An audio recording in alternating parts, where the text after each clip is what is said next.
Hey, guys, we are live with Paul Zinay, aka Paul Ablaze from Blackguard. How you doing today, buddy? Great, man. Actually, I'm tired of shit. It was a long day. Yeah, same here. You know what? End of the week, Friday night, but hey, it's Friday.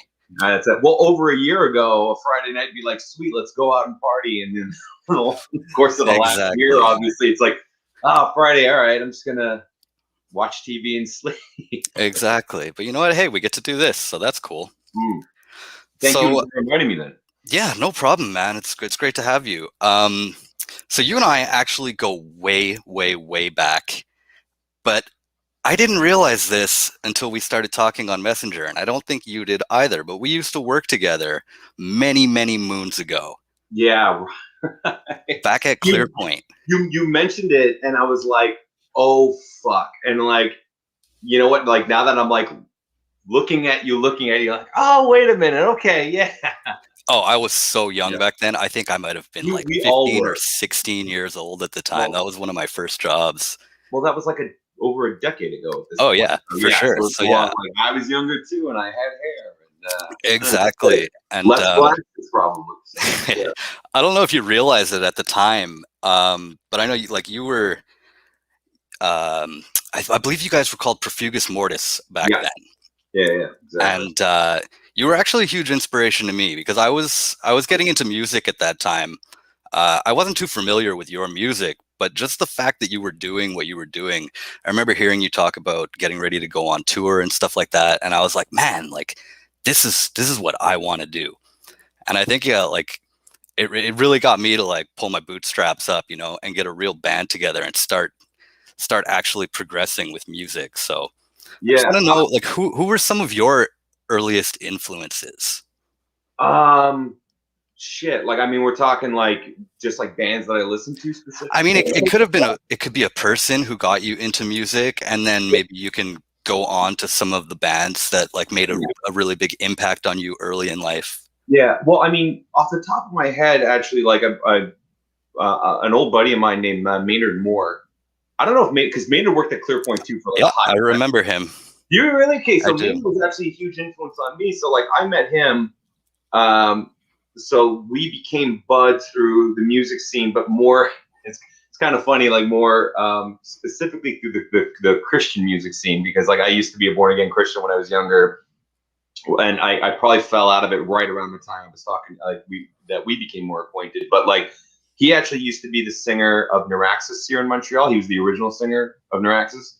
So like when I first started talking to him, I was pretty much getting into metal at the exact same, like when I first met him, I was getting into metal and heavier music. So he was actually like a great person to talk to. Not only like did he, tell me about so many freaking bands to check out, and getting me directing me into showing me black metal bands and death metal bands and hardcore bands and basically everything under the sun. But like um he was also very connected, I guess. Like he still had like a ton of friends within the Montreal music scene, and like all the OGs, so like guys like the dudes in Neuraxis, the dudes in Despised Icon, or like before Despised Icon was Despised Icon, and like Eric Galley from Galley Records, which was like a very significant record label within the Montreal and Quebec scenes back then, because like there weren't too many Montreal labels, but they were like the Quebec label. Like they had I back in the day, like I held Galley Records in such reverence because like when you looked at their roster when they were playing, like when they would release like compilations and you get to kind of sample a lot of their bands, like they picked up and they distributed a lot of amazing bands, and they helped cultivate like the Montreal and Quebec music scenes in general. So like he's a huge reason why the Quebec scene is, or I want to say is, but like especially like in the 90s and the early 2000s, like it was the metal scene in Montreal and Quebec were huge, but it was because of institutions like Galley Records, like that the music was able to get around and people were able to get exposed to it. So like through Maynard, I was exposed to these people and I got to meet them, and then I got to meet a lot of the Quebec metal scene that like otherwise I might have been insulated from, being more of being an English cat. So I got to meet a lot of people through Maynard, and then, and that was my introduction to the greater Montreal metal family, and like becoming friends with the Despised Icon and Ion Dissonance and Beneath the Massacre, and meeting Voivod at parties and Neuraxis and this, that, and the other thing. So, like once you got a foot in that door, and then you're doing your own music, it becomes easier to integrate that into the, you're more integrated into the scene. So Maynard, so to answer your question, so like, Maynard was a pretty big influence on me back in the day, just because like he opened a lot of doors for me, and introduced me to a lot of bands and people. So like I have a lot to be thankful to him for what he did for me. Nice. Before you got into metal music, what are some of the earlier bands that led you on to metal music? Mostly punk bands. Nice. So like in my musical evolution, I guess, like when I was younger, like I was a sports guy. Like I played hockey. I played pretty competitive hockey when I was younger, and like in my teens.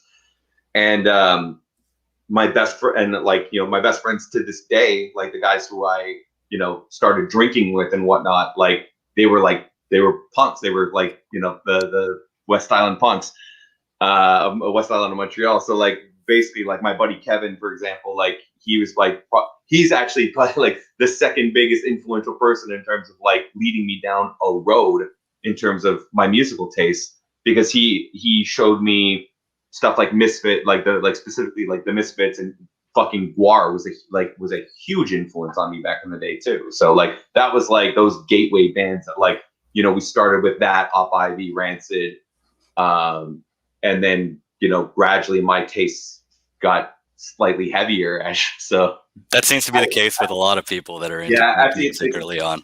Yeah. So, and I mean, I can kind of segue that into somebody else. Probably one of the other most influential people in my life in terms of like how my music taste got developed was I had a substitute teacher in high school named Mitch Lafont, and he wrote for, do you remember Brave Words Blade Knuckles magazine? So now it's only the website, brave.com, but they used to be a widely distributed metal magazine, and like, the premier, they were a Canadian magazine, but they, were very international in their in what they covered in their scope.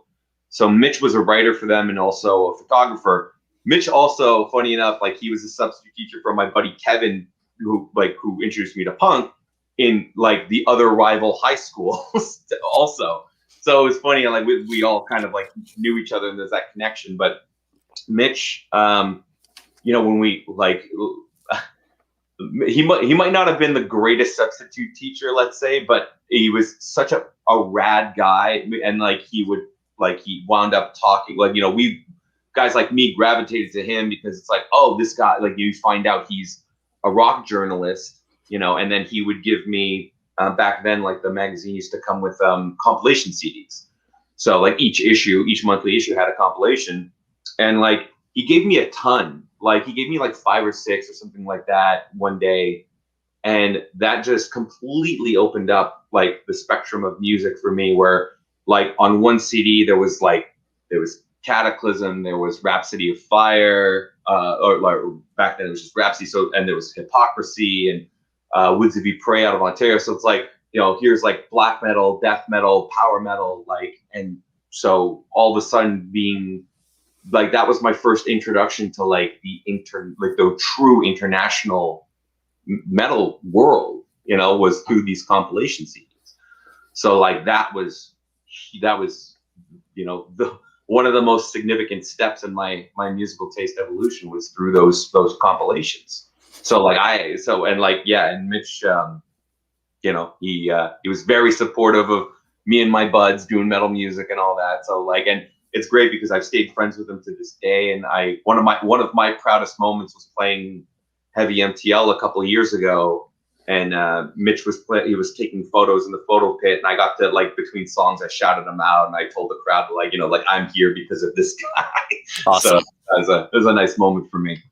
That's really cool that a teacher could. No, it's really cool that a teacher could be that influential on you. I kind of have the same story where I had a teacher in high school. Like my parents were never very big on me playing music; they just couldn't care less. And then I had a teacher in about grade 9 that literally created a class for me where I didn't fit in with the other classes, art and drama and stuff like that. So he was like, you know what? We're going to create our own course and you're just going to come in and I'm going to teach you guitar. I was like, Oh this yeah, is nice. sick. Yeah. Were vocals always your main interest? Did you start playing music on guitar, bass, or did you just Drums jump right in? actually. Drums, nice. Drums, yeah, drums was my first. I took lessons for a couple years, and then I did bass for a little bit. I did drums because like my sister was actually taking drum lessons, and it was just like since there was already a drum kit in the house, it was kind of like fuck it, I'll take drum lessons too. So I took it for like a hot second, and it didn't keep me. And then I think like some of my other friends, like my punk friends, like Kev and those guys, like they started picking up instruments around that time and making bands. And then for whatever reason, I think my brother started playing guitar. So for me, it almost made sense mentally to like play bass for whatever reason. I was just like, oh, I'm not gonna play guitar like Dave, so I might as well play something else. So I started playing bass. And then I didn't what like I mean I didn't I got okay at bass or whatever. And then my first band was this band called Indas out of Montreal, and like now they've kind of like there's a whole they're from all over the place, but like They um, just released something new as well, didn't yeah, they? yeah, Yeah. I know they released a single and shit like that. Yeah. I say all over the place. I think like they're bass players from Ontario, and yeah, they're still mostly and their singer moved to Calgary, James. So yeah, so that was my first band. And me and Chris, the guitar player, started that like back in the day, like probably like 2000 or something like that, like give or take. Um, No, that's cool. I was aware of and them, but I did not know that you were like an original member of that band because I know James actually oh, you know James? Yeah. So James. vaguely. We're not like I wouldn't say we're friends. Again, like we used to work together back at Jam, probably Oh, around you like worked at Jam too? I worked at Jam too. I was there. I was there for 2 or 3 years, probably around like 2005, 2009 ish era. Good. Okay. And I was there 10 years after. Ah, Yeah. cool. But So yeah, James took my spot. I mean, I was so like my era of that band like is insignificant because like I didn't record anything. I recorded one demo song with them and that was it. So like they recorded all their EPs and their albums after I left. So it's like it's kind of like I was never there. Like it's not important enough to mention that I was in that band. You know, you it's got like the ball rolling. no, yeah, I was there for the first couple of years, like the first 2 years, maybe three, if memory served me right. It's probably two. Man, it's probably 2 years or something like that. So the first couple, I was there for the first couple of years, helped get the ball rolling, and then James came in, and then that's when they became the proper unit that they are today. So Cool. Speaking of new music, you guys released in 2020 your album Storm. yeah, It was the first album you guys put out in like 7 years. it's fucked up thinking about it in terms like that, but yeah, it was 7 years, and it was like 5 years too late, or maybe 6 years too late. Oh man, like that was fucked up. And I mean, it was stupid too because like we like it was fun that we released it. First of all, we released it independently, like with not a lot of fanfare or anything like that. Like because like the band is very much like it's not even part time. It's just kind of like we do stuff. We were trying to start doing things like more occasionally. Like so what happened was that we got offered to do a show in Montreal with Epica and the Agonists in January, and like it was like January 3rd or something like that. And like we've toured with Epica a bunch of times, we toured with Agnes a bunch of times, and Epica was doing a one-off show in Montreal. Like they were doing a one-off show in Montreal, New York, and Toronto, and then they were doing 70,000 Tons of Metal. So they invited us to do that Montreal show. It was our first show in Montreal in like 4 years, I think, at the time, or something ridiculous. So we're like, okay, like and it was just like we'd been sitting on this album, not really knowing what to do with it. It took us a while to kind of like finish the mix and master, just because we didn't know, like we weren't sure what we wanted to do as a band anymore. Whether or not like, okay, well, do we look for a label? Do we want to start doing shows regularly? Like so it was just like there was never an opportunity that we felt like that like we if we wanted to release the album, it's like, well, let's do it at least paired with something and something cool. you know, either a festival appearance, you know, like if we got booked on like Heavy MCL, it's like, okay, maybe we would have done it then. But so anyways, we got this opportunity to open for Epic, and we're like, okay, well, let's use this up as an opportunity to release the album. So then, you know, we did. It was great, and then 2 months later, and then that was like supposed to be, you know, the start of us kind of like not by no means getting back to full time doing shows, but we wanted to do more shows. We wanted to do like, you know, a couple a year and have fun with it and whatnot. And then March happened, and then March hit, and then everything fucking went to hell. So yeah, it was a bit of a false start, which is just classic when it comes to fucking the history of Blackguard and like, being at the wrong place at the wrong time sometimes, or just like shitty decisions. Like, oh, it happens. Fuck it. You know what? With this situation, though, it's not just you. Everybody's in the same boat. So, Oh, dude, man, like I feel so. There's so many bands I feel like fucking terrible for that. Like, that, like, do you know, Unleash the Archers? I don't. No, they're a band from Vancouver. They're on Napalm Records right now. They're like one of the most fucking badass power metal bands going right now, and they're amazing. And they've been working their ass off for years and years and years and years and years. And then they released. I think this was their debut for on Napalm Records, but like this year they were like they were booked with like Dragon Force, and like they were supposed to like do a bunch of like last year, like 2020, they had like all these European festival dates. They were releasing a new album. The new album is spectacular. It's called The Abyss, and it's just like it's like their magnum opus, and it's like they were getting all this hype. The reviews were amazing, and then they can't tour, you know, and all the festivals got canceled, obviously. So it's like, shit, man. Like, had they been able to fucking actually do those festivals and everything like that, it would have been amazing. Like, they'd be in another stratosphere, but they're gonna have to push it over a little bit. It's still gonna happen for them. It just sucks that it should have happened 2020, you know? That's it. Things will get better soon. We'll all be back on our feet. Yeah.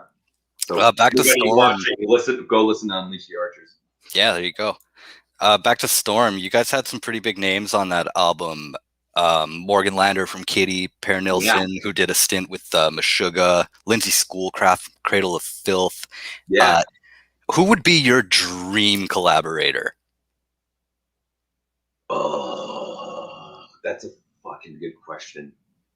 I would love. We can go past too, even somebody who's not with us anymore. No, you know what? I would love to have Dan, the singer for Zao, would be fucking amazing. Like I would have loved to have had him on an Ages record too. But like, yeah, to collaborate with him on anything, just to do something would be fucking awesome. Just because like Zao was a very huge influence on me when I was younger. Like they were like the other band that got me into metal, like in heavy music in general. So like, I would love to work with him. Actually, funny story too. Like you know Cryptopsy. Yes. Right. Yeah. So like Matt, their singer, he's got a podcast called Vox and Hops, and I know I've spoken to Matt. I guess I've spoken to Matt enough times about Zao that when he interviewed Dan from Zao a couple months ago, and then he got Dan to record this little hello to me. You know, it's not on the podcast, but he sent it to me afterwards. And it's like, hey, Paul, listen to this. And it's before they released the podcast itself. And it's like, and it's just an audio, and it's just like, hey, Paul, this is Dan from Zao. Hope one day we'll be able to have a beer. And I'm like, oh my God, you bastard! I can't believe you did this to me. Like, thank you. That's really cool. Yeah. So you guys. Yeah, like in terms of collaborators, man, I'd love to collaborate with him. Like, I would love to. Shit, man, I don't know. I'd love to, like, Dan from Zao, Scott Lee, who's the original singer for Origin. I'd love to have him on a track for something. Like he's like in semi-retirement mode right now. I don't know if he's doing much musically. He hasn't been doing much, but like just out of like fucking respect, because like Origin was a big influence on me too back in the day, and we toured with them in 2009 on the Summer Slaughter tour, and he was a great, like, he was a very interesting cat, and I got a lot of love for him. So it's like, I'm sure if I were to ask him and his voice was up to scratch, he'd do it. It's a tough question, so I'm sure so many names are coming to mind. Not even, man. Not like, my mind's blank in terms of like, I feel like there's not one that stands out so far above the others in terms of like who I'd love to collaborate with, you know, and like, especially these days where I'm just like, you know what? I don't know. Like, I think it's kind of like, it'd be more geared if I had something, either a song or a project that would have to be like, that would have to prompt me to think of somebody. You know what I mean? Where like if there was a song and it made me think of one person, you know, and I'd go like, oh my God, this would be perfect for that person, kind of thing. Right. So that's that, you know, when I think of collaborating, it's like, yeah, it's gotta fit, you know. And I mean, aside from just wanting to collaborate with all my friends, you know, like it's like just get buds on records and have fun, you know. Now's the perfect time to do that too. Everyone's at home, everyone's available. No kidding, right? Yeah. I had a great time at the beginning of the pandemic. Like maybe it was I don't know, like the first month or something like that. I got a call from my buddy Jeremy Kling, who's like, he plays drums in yeah, I know, right? I said plays drums in a lot, but he plays the drums in the Absence. The Absence Venom Inc. I was getting like, so I was trying to think of Venom. I'm like, what is this fucking Venom? So he plays drums in Venom Inc. The Absence. Now he has Inhuman Condition.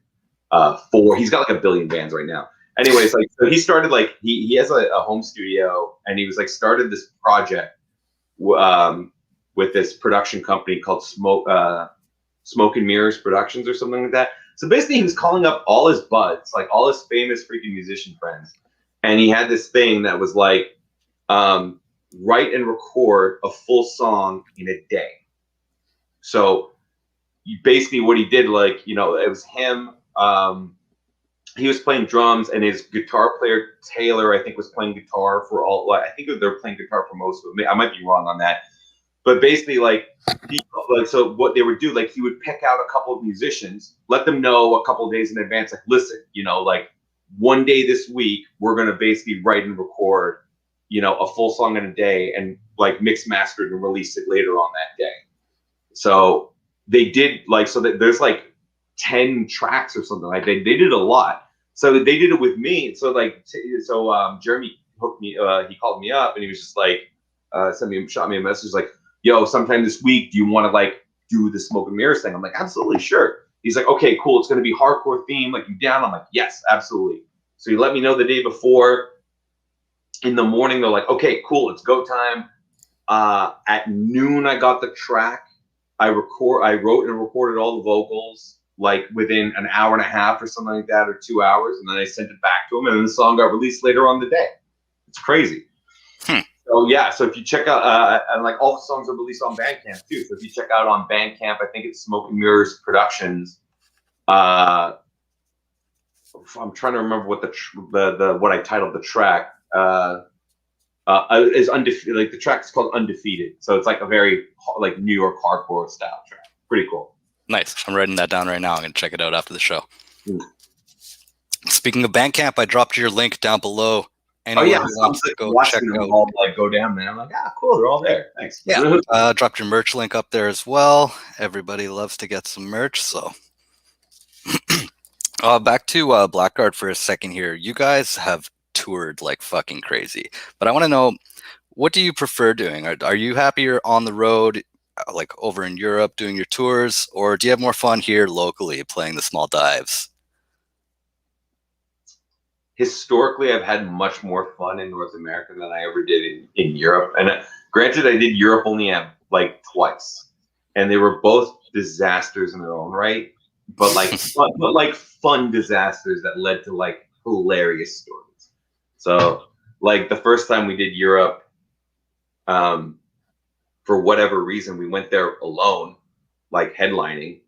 It was so dumb. It was the dumbest thing ever. And like somehow our manager convinced some European booking agent to fucking give us money to do this shit. And it was it was like a complete disaster from A to Z. Like basically, it wasn't a disaster because we got there, we had our equipment, we had our van, we had our driver, we got like little crappy hotel rooms every night, but the shows were like non-exist. Like the shows basically didn't like draw anybody because we didn't have any kind of presence in Europe at the time. You know, Right. we barely had a presence in Europe. So it's like, and I guess the shows weren't very well promoted either. And also the fact, like, why the fuck would we headline our first time there? So it's like, basically we played to a collection of 5 and no people for 3 weeks, which is hilarious. But I got to see Europe, which was great. You know, I got to travel around. It was mostly Germany, the UK. That was it. It was Germany and the UK. Oh, and there was 2 days. I think there was like a date or 2 in France. I can't remember on that. I think it might have been just Germany and UK. So we played in Scotland. We played a bunch in England. We played and like a ton of dates in Germany. And like most of the shows, there was almost nobody there. Like I think a couple, like there was a few German dates where there was like cool, like 10, 15 people, and it wasn't like, you know, it wasn't a complete blowout. But there was one time where we literally played a Hell's Angels bunker, and the venue was like an old train station. It was in the bedrock in this basement of the Hell's Angels bunker. It didn't make any fucking sense. But it was like one of the coolest venues I've seen. We basically just played for the band that played before us, and they got put onto the show literally that afternoon or the day before or something like that. So we were just playing to each other, and then the one Hell's Angels dude that was working the door, and it was just the most ridiculous shit ever. It was just like, I can't believe we're here doing this. Like, and it was like that almost every night where we're like, I can't believe we're playing nobody, but we're in Europe, so this is kind of all right. Yeah. It was the most walking around and touristy I've ever been in my entire life up to that point, where I'm just like, cool, like we're here, like let's walk around, let's go check things out. And we kind of had like a decent amount of freedom because we were in a van, and it's just like we could basically go wherever the hell we wanted. And like, you know, we went to bars, we drank, we had a driver tour manager that got hired by the production company, or by the touring agency, which was great. So it's like, great, it's his responsibility, not ours. So, you know, we weren't assholes or anything like that, but at the same time, it was nice not to drive, and it was great that like somebody was taking care of us, and you know, like getting the hotel rooms and all that stuff. And I mean, honestly, just driving around the UK and Germany was beautiful. I mean, it's great because especially for us, because we've done North America so much that it's so, you know, once you do the same circuit over and over again, it's just like, okay, everything's familiar. And as soon as you're in an unfamiliar territory, it's like, it's new, it's fresh, it's like, it's so pleasing to the eyes. Everything smells and feels different. And, you know, people don't speak your language sometimes. Yeah, exactly. In Germany, they didn't speak our language, and then the English people I couldn't understand with their accent sometimes. So that was I kind of thought like, there was a lot of English in Germany. I've always heard that there's a lot of English speakers in Germany. I mean, some people did. Honestly, like I barely remember some of those shows other than the fact that nobody was there. I mean, we've all been there. We've played to nobody. It sucks, but it is what it is. It's really funny doing it in another continent. Yeah. And knowing you're getting paid to do it, and it's just like, this feels good, getting paid a lot of money to play. Well, there you go. You got paid in the end. So, and you had fun. You got to see Europe. Yeah. And then, that's it. It was totally worth it in that regard. And then the second time, which were Europe, was with Camelot, which was like amazing for us. It was sweet. Like, Camelot's a huge band. But then that backfired on us too, because we were like the first of 4 bands. Like, so there's 3 touring bands on that package. It was us, a band called Triosphere from Germany, and a band called Zandria they're from Germany too. They're from Germany too. Oh, no, fucking Triosphere is not from Germany. Triosphere is from Norway. So Triosphere is from Norway, and then Exandria was from Germany, I think, if I'm not mistaken. And they were all power metal bands, and we were the only band with screaming in it. And then so we stuck out like a sore thumb. And then that's when we kind of found out that like fucking power metal shows in Europe, like they really didn't like the screamers, so they didn't like me, and they didn't like us. So, like, we were a little too aggressive for them. And on top of that, the way that tour got booked was weird, where like the support bands got added like late a little bit. So like we more than one time, and by more than one time, I mean like a good percentage of the shows, we were playing right as doors were open. Because like I guess like the show got announced, and then Camelot were like, well, we need to be on by X amount of time. And then since the show was announced, and then they're like, oh, now you have 3 bands to fit into this space of time. And I think they didn't leave enough time for 3 bands because they weren't expecting 3 bands. So then more than one time we had to play like this, like doors would open, we would be on stage. And then one time they tried to get us to start playing before the doors. So we wound up playing to either a bunch of apathetic people that didn't care or nobody. So it was and that was another amazing experience too, because it's like, fuck it, we're getting paid. We were sharing a bus with the opening bands. We had a blast with them every single day. Yeah, but the shows kind of sucked. So it's like, fuck it, whatever, man. Like we're so used to playing shows that aren't going your way that, you know, wasn't taking it bad. It was just like, can't believe I'm here doing this. It's like I'm getting paid. I wasn't getting paid, but we were collectively, you know, sort of getting to be there. It's like, all right, great. I'm gonna look at this as a vacation. Oh, and then I got a tooth infection like halfway through, and then I was in agony for like a week. No. So that was awful. So that sucks. Especially being in Europe, you're like, fuck, what do I do? Would you even be insured there if you had to go to the dentist? No, I don't know. I don't know what I basically did nothing but take painkillers, and then like I was washing my mouth out with salt a lot, with salt water, to try to kill the infection, because I had no idea what was happening. I was just like, wow, this fucking hurts, and it hurts a lot. And if I was a smarter man, I would have went to a hospital or a dentist, but I'm not. So I just kind of bore through it for about a week, and then it went away. So like the last couple of days were great. All right, so you played a couple of shows to very small crowds, but what's the biggest crowd you've ever played to? It's probably Heavy MTL the first time we did it. I don't remember what year it was. It was like I think it was 2012 or 2011. I think it was 2011 we played for the first time. Fuck, I don't remember. Let's just say it's 2011 for the sake of the conversation. And it was like, I don't know, man. There was like 5,000-6,000 people. I don't know. It seems like there was a lot of thousand people. I don't know. Like the photos from that show, it like the crowd looks endless, and that's all that counts. Like it could have been 5 people, but it looked amazing. That's crazy. When you get up in front of a huge crowd like that, do you get a little taste of the stage fright, or are you confident going up there? Now I would get stage fright. Back then, it was like, fuck yeah, this is another day at the office. It's all good. I think like, I don't know, the size of the crowds never really bothered me necessarily. You know, it's just kind of like, sweet. Like, I mean, especially back then, like with the amount of times the amount that we've been touring, it's like, you know, I don't know, mentally for me, like big crowd, small crowd, it didn't really make too much of a difference. Although like playing to nobody and there's no pressure is fucking amazing. A lot less pressure. But yeah, no, like with the big crowds, it's like it's exciting. You know, I don't know if I would call it pressure. It's just like exciting. Cool. Aside from the toothache, what's the craziest thing that's ever happened to you guys on tour? Oh, almost getting robbed and possibly killed in Milwaukee, probably. Wow.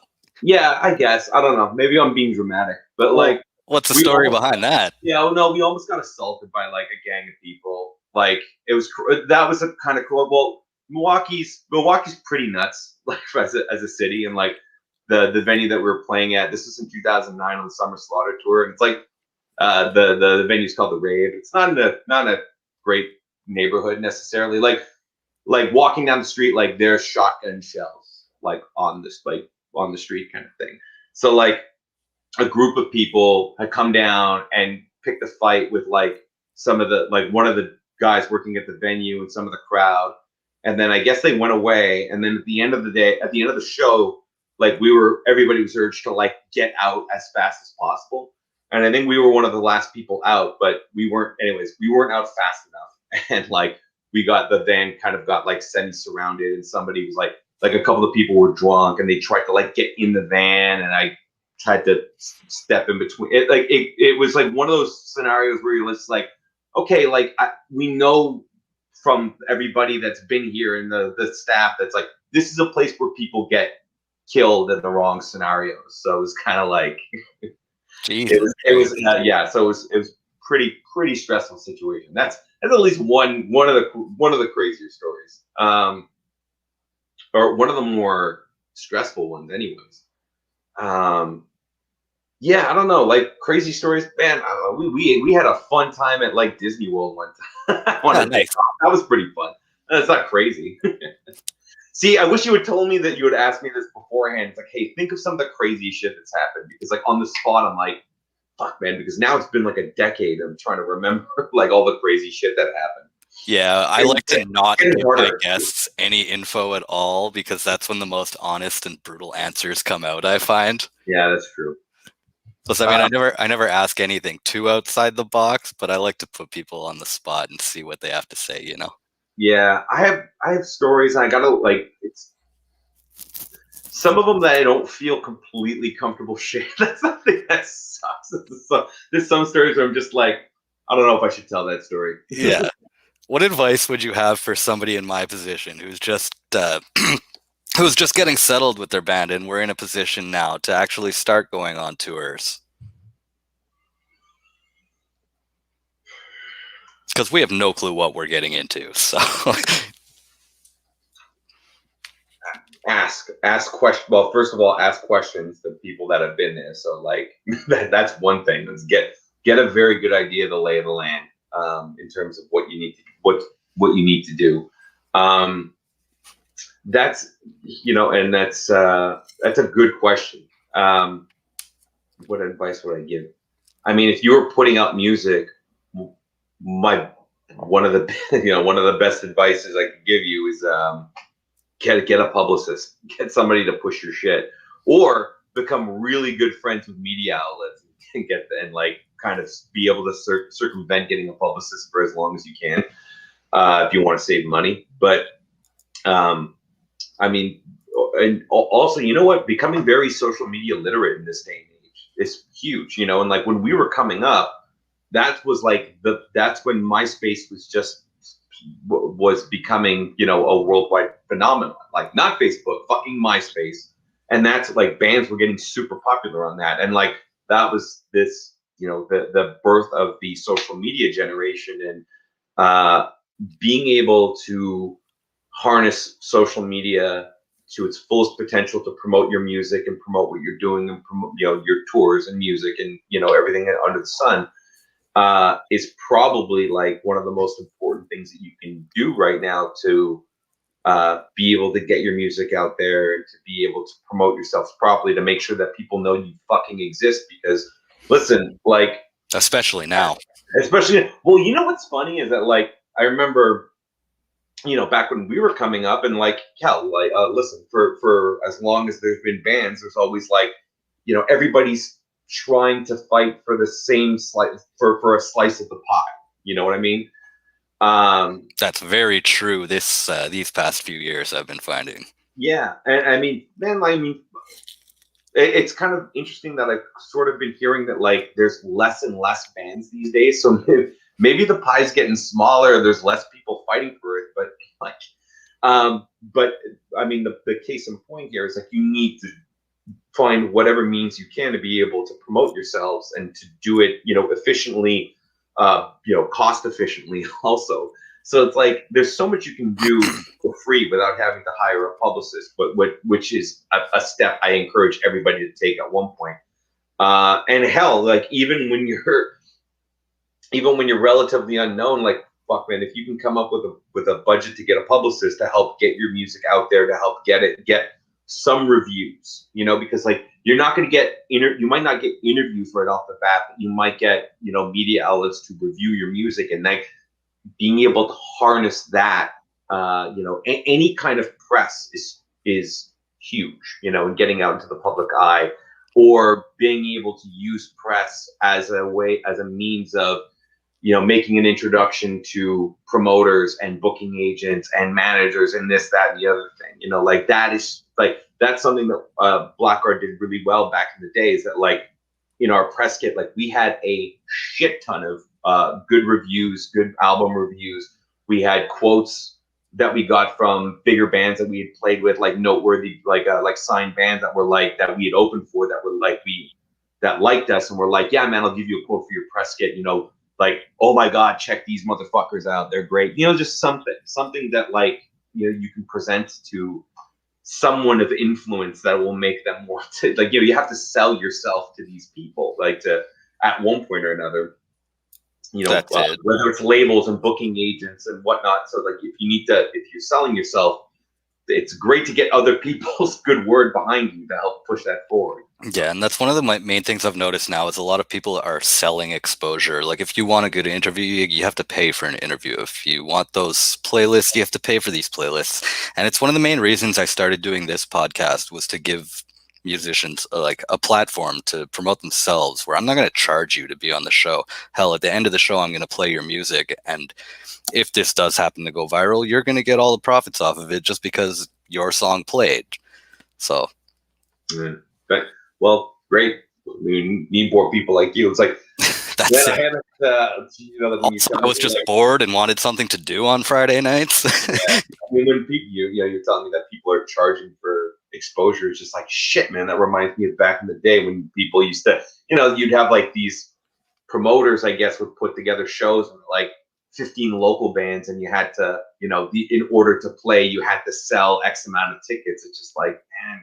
Yeah, I think we've all fallen for that. That's it, or pay to play and that kind of stuff. It's like, okay, that's kind of lame. And I mean, I get that everybody's trying to make a buck and trying to get themselves out there as best they can. It's like, it's cutthroat out there. That's it. You mentioned that you guys went on tour with the Agonist a few times, and I know you're close with them. You're good friends with some of the guys in that band. Did you guys ever like pull any funny pranks on each other out on the road? We almost certainly did, but I can't remember them. I'm trying to remember them right now, because like, that's it. Like that's a typical like end of tour thing. Like on the last day of tour is always prank day. Okay. So I mean, I can tell you, like the best end of tour prank story that I have was in Atlanta on the first tour that we did with Epica, and we were touring with it was us, Epica, and a band called Threat Signal from Toronto. And on the last day, it was a really big, like I forget what the venue was called, but they have like a really wide stage, like a lot of room, and like the backstage rooms are like just right behind that the back to the stage. So what we did was, while Epica was going on, like during the second half of their set, we started bringing all the couches from the backstage room and loading them onto the stage. And we started literally watching their set on stage with them while they were playing. Awesome. Like there's footage of like, somewhere out there of like us just like half the band just like on the couch having beers while Epica's playing. Nice. And like they used to do a version of the Imperial March, like the Star Wars Imperial March. And then me and John, the singer for Threat Signal, we had an idea that we're like, oh my God, like let's choreograph a fucking lightsaber battle during that. And we did. Like, so we found like toy lightsabers. Somebody had a long black trench coat that we did like a makeshift Darth Vader costume for John. And then so while they were playing that, like, and Epica had no idea of any of this stuff. So like while they're doing that, like we went on stage and had this choreographed like lightsaber duel. That's on somewhere on YouTube too. I'm gonna track that down. I'm a huge Star Wars fan, so that's pretty awesome. I really want to see that. So me and you actually reconnected on a Facebook group. That's in regards to aliens, UFOs, and stuff like that. That's kind of how this interview came together, because you told me you had a couple stories you wanted to share. Yeah, I kind of was under the impression whether this was like that's what the podcast was about, was but like asking alien stuff. Well, that's what I was looking for. I'm really interested in like the paranormal and stuff like that. So I went onto that group trying to find somebody who had stories, and you were the first person who answered. And I was like, well, this is great because he's a musician. I have a history with the guy, and he's into aliens. So we got a trifecta going on here. You know what? And like, I bet if you were to ask a lot of like touring bands, especially ones that spend a lot of time in the van, like touring across North America, like you'd probably get a lot of stories of UFO sightings, because there's a lot of long nights, overnight drives where, you know, all you're doing is kind of looking up in the sky kind of thing. So you wind up seeing some shit. But yeah, man, like I've had, for what I believe is to be UFO sightings. So I have 3 that I can think. Three distinct. Two happened on tour, and 1 happened when I was much younger, in an airplane, actually. So the one, I guess, so you want me to just tell you, like? Yeah, let's just dive into it. Why not? So the one in the airplane was the one that happened like the earliest in my life, and like I think I was probably around like 10 or something like that, like give or take kind of thing. And so my mom was a flight attendant for Air Canada, and it was cool. Like when I was younger, like, you know, she used to be able, like I was on a flight with her, and I guess she knew she knew the captains, and she was like, you know, it's like, oh, and she was like, she asked them if we could go and hang out in the cockpit with the captains, which was cool, you know. Oh, and so so I wound up in the cockpit, and like we were like, I think we were able to like basically like chill out for like the second half of the flight. We basically like stayed in the cockpit kind of thing. We just kind of hung out in there, which was pretty awesome. So we were flying above the cloud line, and you know, and I was looking out, basically. I was just looking out at everything. And then it was, I remember it like, like it was yesterday. It was crazy because like, so like I'm on the left side looking out the window, and I'm kind of like look ahead a little bit, and I can see like something silvery in the distance that's coming closer. And it just happened so smoothly. It was just like, hey, there's something, like let's say it was like a little bit ahead, and it's coming, and to the point like when it came close to, when it was actually like next to the plane, it was like maybe about 20 feet away. But so basically what was happening is it was traveling slower than us, so we were just basically slowly overtaking it on our left side.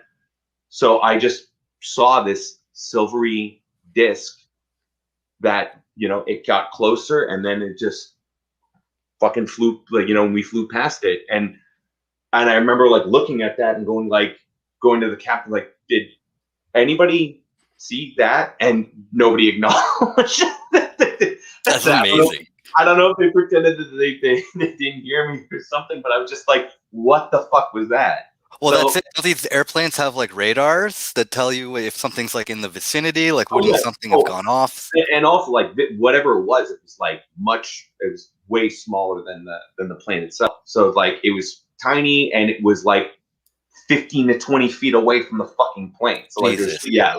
So like in terms of like, you know what, and like anybody listening to this, if you're skeptical like of my memory or whatever, it's like the fact is I saw something within 15 feet.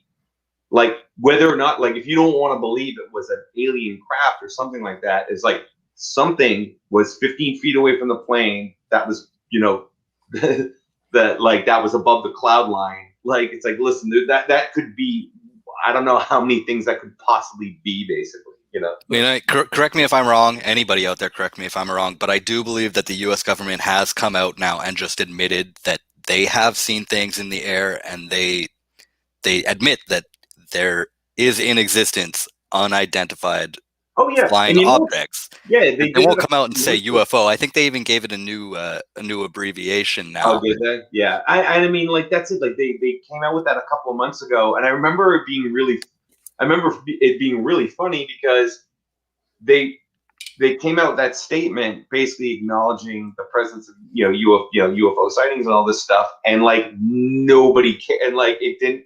You know, some people kind of reposted it, but like for the most part, it's like we're in the, you know, we're like you'd think that that would kind of elicit more of a reaction from the general public, but like, nope, not even.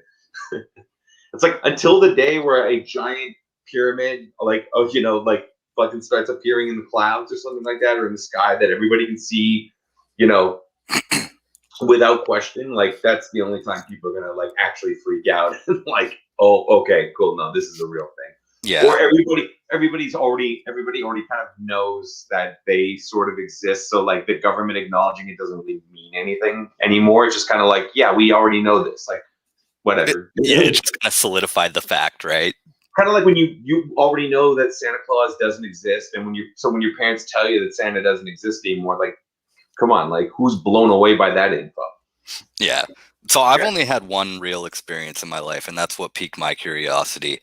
And I was so young, I couldn't even tell you how young I was. This is like beyond memory young, so maybe like 5 or 6. And I remember being outside at my cottage up in the Laurentians, and I was always intrigued by space and the sky. I was always looking up at the sky, seeing the stars. And I saw what I thought was a shooting star. So it was just a bright light basically moving slowly across the sky. And it just kept getting brighter and brighter and brighter to the point where it was just this glowing orb. But it was still moving. So I was like, I was a kid, right? And I'm like, oh, shooting star, shooting star. And then it just stopped. No fucking way. And out of nowhere, it just went, and it was gone. Wow. And I was like, well, I mean, obviously I didn't say, what the fuck was that? But that's what I was thinking. And to this day, when I think back to it, that's exactly what I think. I'm like, fuck, what the fuck was that? Yeah, no, I mean, like, I feel like a lot of people have had experiences like that where it's like, well, I mean, listen, you spend enough time looking up at the sky, you wind up seeing some shit. And then, like, and listen, granted, a lot of the times, like, yeah, it is a satellite or this or that, but like, especially when you see something that's following like a certain trajectory and it's, very constant in its course, and there's no deviations. But like in your case where like, okay, no, it was like something that was moving, fucking stopped and then shot out and disappeared. It's like, okay, well, that's not so easily, explained away. I was so young that my mind couldn't even like comprehend or question what was happening. I just knew it wasn't right. Yeah. That's it. And it's something that's stuck with me for all these years, and I'll never forget it. So I've always been really interested in hearing other people's stories, especially people's stories that they tell me, because you can go on YouTube and you can find all these things and you're just like, who knows what to believe? A lot of people on the internet just talk out of their ass, So I like having these personal connections and having these actual conversations with people about this stuff. Yeah. Like I have a cottage up north in Rawdon, and I'm like, every time I'm up there, I'm like, oh God, please don't let this be the day that like an alien fucking comes and hangs out with us or something like that. Like a shy. I don't want an alien encounter. I do have a friend who claims to have been abducted. He's got some intense stories, but he doesn't want to come on the show and talk about it just because he doesn't want people to think he's crazy and stuff like that. Yeah, I feel like that's the kind of thing that would shit, man. That's a really intense experience. I don't know if I'd rather forego that if I could. Yeah. Yeah. I might need some therapy or some like pretty powerful psychedelics to get over that shit. Yeah, for sure. You said you had a couple more stories. Yeah, so I guess I'll go through it quick because they're pretty fast. But like, so there was one time that we were traveling through some of the western, like I think we were through. I think we were in California, and we were, if I'm not mistaken, we were driving through like kind of like the boonies of Cali or something. Like we were driving through mountains, and I remember desert.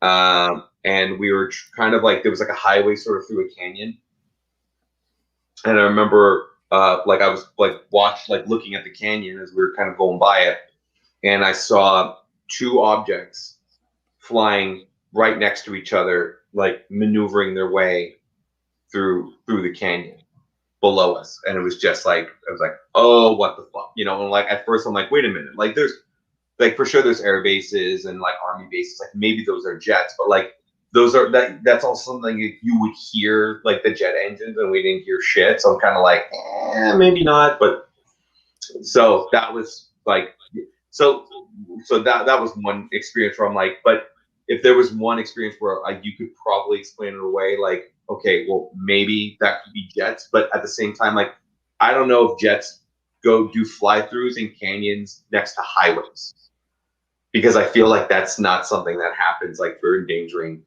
citizens and civilians. Like, It very well could have been, but also yeah. it very well could Well, not I have mean, been. well, that's it. If I could find out, like, definitively, it's like, hey, if I were to ask the Army or the Air Force, like, do you guys do maneuvers, like, through canyons next to highways, like, but like where like civilians can see?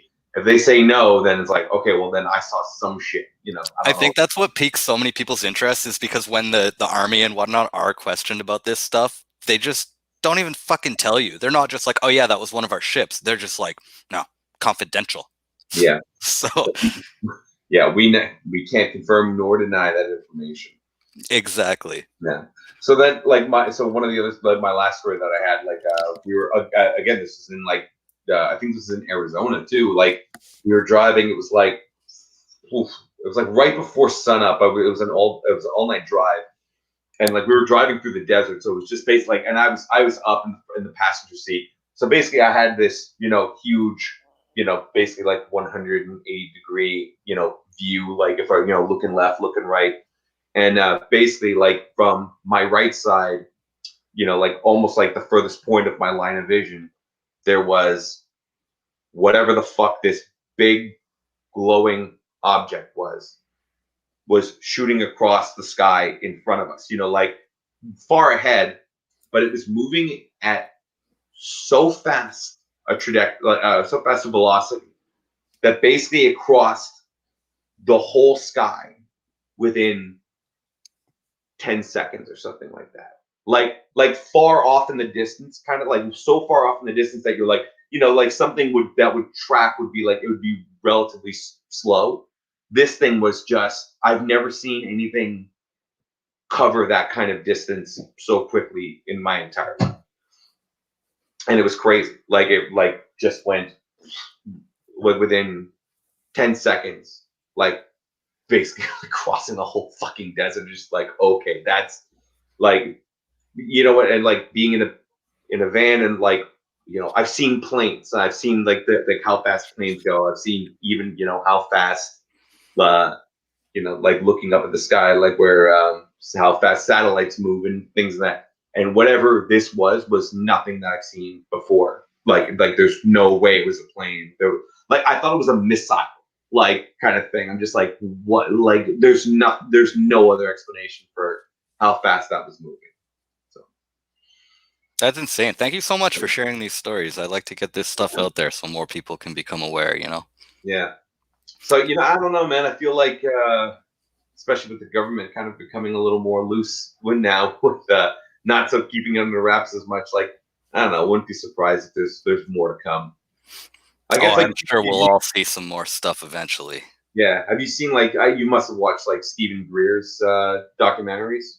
I did not. I've actually never heard that. No? Okay, go type No. in, yeah, Dr. Stephen Greer. So he's got a bunch of great documentaries online about alien encounters, and yeah, it's wonderful. Like, super interesting and compelling things, and a lot of great footage on there too. Nice. I'll check that out. I'm surprised, if you're talking about it, I'm surprised I haven't come across it, because I do spend a lot of time on YouTube looking these things up. Yeah, I'll try to I'll try to link it to you and send you something later on. Yeah, sure, for sure. If you still have a few minutes to hang out, I've got some fun questions that I like to ask my guests. Okay, we'll try to bang them out. What's up? All right, cool. You have any guilty pleasure bands? Something that you should be embarrassed to listen to, but I kind of got over the idea of the guilty pleasure band a long time ago, and I've become very open with the bands, the bands that I love, like, especially the ones that aren't like metal, I guess. So, like, I mean, Jamiroquai is one of my favorite bands of all time. nice. I'm a huge Jamiroquai fan, and I mean, the other, I guess, least metal band that I love is Amber Lynn, which is like a pop, like indie pop band, and like the least metal shit on the planet, but like they're one of my favorite things ever. Yeah, they've got a huge fan base. I wouldn't call that a guilty pleasure band. I Don't don't feel guilty know what about to categorize as guilty pleasure anymore.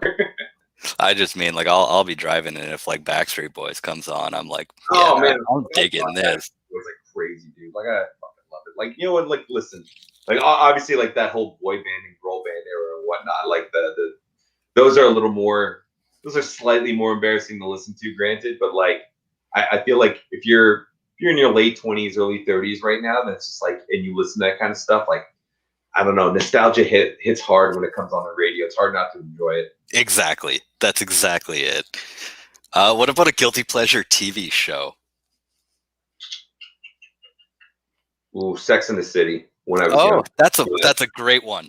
That's a good, yeah, that's a good one. That's yeah, like you know what's weird is because like I would watch TV, like I would stay up late and watching TV sometimes. So like it was on syndication on some like show like, on the showcase and like here in Canada or whatever. Like I mean, if anybody international is watching, so like um yeah, I think, or I don't even remember what channel it was. I thought it was on Showcase, but like basically, I would come home from somebody's house or a bar or something like that, and then I would watch TV till 2 a.m. or something. But it was on every weekend at a certain time, and I always just so happened to be up. So I'm like, oh, fuck, I can It check this thing became out. All part right, of your cool, watch it. schedule. Yeah. Well, this became part of the schedule. And also, like when you're kind of younger like that, you're like, well, man, dude, tits are sometimes in this show. That's great. Also, the storyline's fantastic and great characters. No.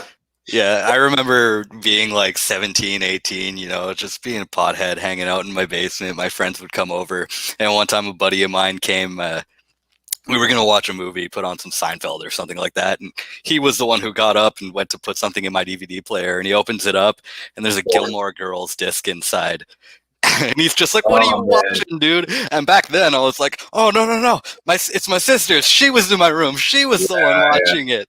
Now it's like, fuck it. Yeah, I watched Gilmore Girls. That was a What do you pretty care? entertaining show too. Like the dialogue was pretty entertaining back then. I never watched too many episodes, but I also like. I think as a guy, like I had definitely a little crush on Alexis Bledel. Like Who didn't? yeah, exactly. What was her name? Like Rory or something like that. Yeah, Yeah. Lorelai. Laura, yeah. Well, and her too, and the mom too. They're both. They were both the same name. Yeah. Yeah. All right, man. This is a question that I ask every guest. I'm excited to hear your answer. If you can fight any celebrity, who would it be? Oh shit! If I could fight any celebrity, who would it be? Oh, that's a good question. It's like, do I want a challenge or do I want somebody I can like easily mash up? Who do I fucking hate these days as a celebrity? These are the best answers, the ones that you actually hate. I don't know, man. That's a really good question. I know I'm gonna think of it like the second I get off of this interview. I'm gonna be like, oh, I should have said that dude, man. I really don't like that guy. I don't know. Donald Trump Jr. Just I don't like his face. I think a lot of people would have that answer. Yeah, I think he can take it too. Fuck him. All right, Paul, we've managed to keep this up for a good hour. Is there any last words you'd like to get out there before we pull the trigger? No, man, that's pretty much it. Like, listen, if anybody out there wants to go listen to our new album, Storm, it's been out for about a year. Well, it's been out for more than a year, and go check it out. Like, it's all on streaming on YouTube and whatnot. So, yeah, and yeah, check out All those links are down below. Check them out on Facebook. Blackguard Bandcamp. Go check it out. It's wonderful. It's great melodic death metal. Please go support. And if not, then listen to it for free and enjoy it. I'm going to play you off here with your song By My Hand, if that's all right with you. Do it up, man. Cheers. Thank you so much for coming on the show, Paul. Have a good one. Have a good one, too. Cheers. Thank you. Take care, buddy.